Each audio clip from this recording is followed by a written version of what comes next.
I don't know what she wanted me to do. Let's just have a free flowing fun. Okay, Yeah. Vani is back. She got really nervous about what I said, so she said, "Let me quickly unjam." Bring it back to advertising exactly before he decides to stand up on the table and do something scandalous. Could you tell us which are your favorite ads and why? How do you think the Happy Dent idea must have come? So, I mean, if you see the Happy Dent advertising, again, I think that in products like this, you have a sea of sameness because everybody's trying to say Correct. the same thing about it, and then here you take one aspect of it and then you exaggerate it, and it's a clear exaggeration, but for a product like this where you don't have like a lot of gyan to give, I think you can just take one sort of aspect of it and exaggerate it and have fun with it. And if you see over the years, there has been like using people's teeth as a flash Yeah. gun for a photography in a rural studio to this palace which is lit up. There are so Like many husband different bulb. renditions of it. So I think that is the true test of a great idea, where you can keep on coming back with more and more renditions of it. It never gets old. It never gets boring. And it's very, again, it's what Bobby was talking about. Your brief was very sharp, I'm guessing, and that led to this one. Or if maybe the brief was all over the place, a lot of times what creative people do when the brief is all over the place is, there might be, and what some the bad planners do is, they, in the different sections of the brief, they tuck in different things.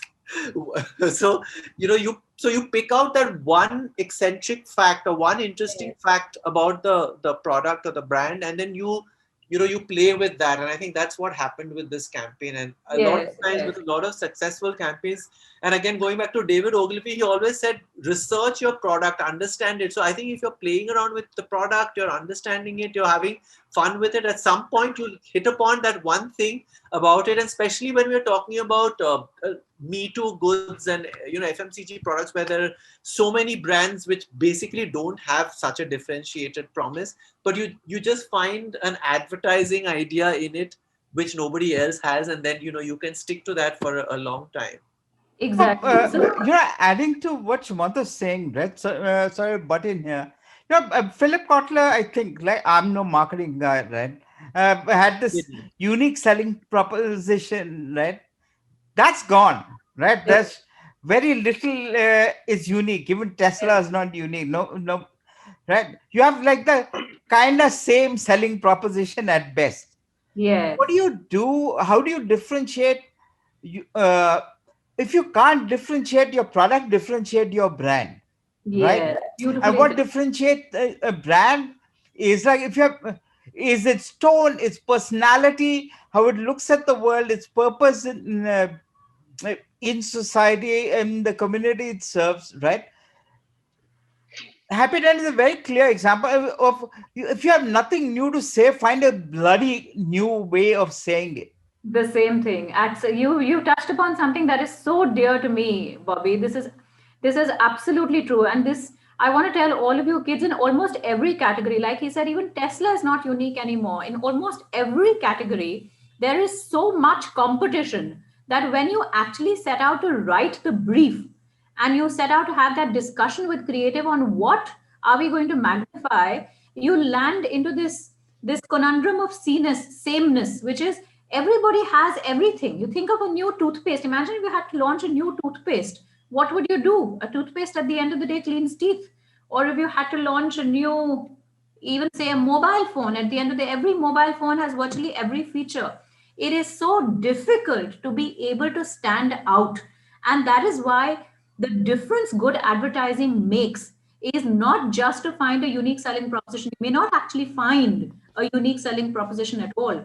But if you can make your brand stand out, then you're home. And that could be not just via advertising, it could even be packaging. It could be the way you actually deliver the product to your consumer. It could be in the delivery trucks you use. It could be in the uniforms you have. There are a zillion ways of building a brand. A brand is actually not merely advertising. In fact, these creative folks will tell you Oh, yeah. often advertising doesn't have to be, a 30-second commercial only. In fact, more and more now we are moving away from the 30-second commercial. Go ahead, Ambi. Pitch in. So I think Bobby said Kotler created USP. It was not Kotler. It was Rosser Reeves. Alvarez and Trout, Who was a copywriter Thank in an you. agency called Author of 10 books versus author of none. So yeah. I'm like a engineering college dropout. Ambi is like I am Cal. So yeah. I am Cal. You should complete the story. I am Cal topper, distinguished alumnus award. See, you need to complete that. You don't even.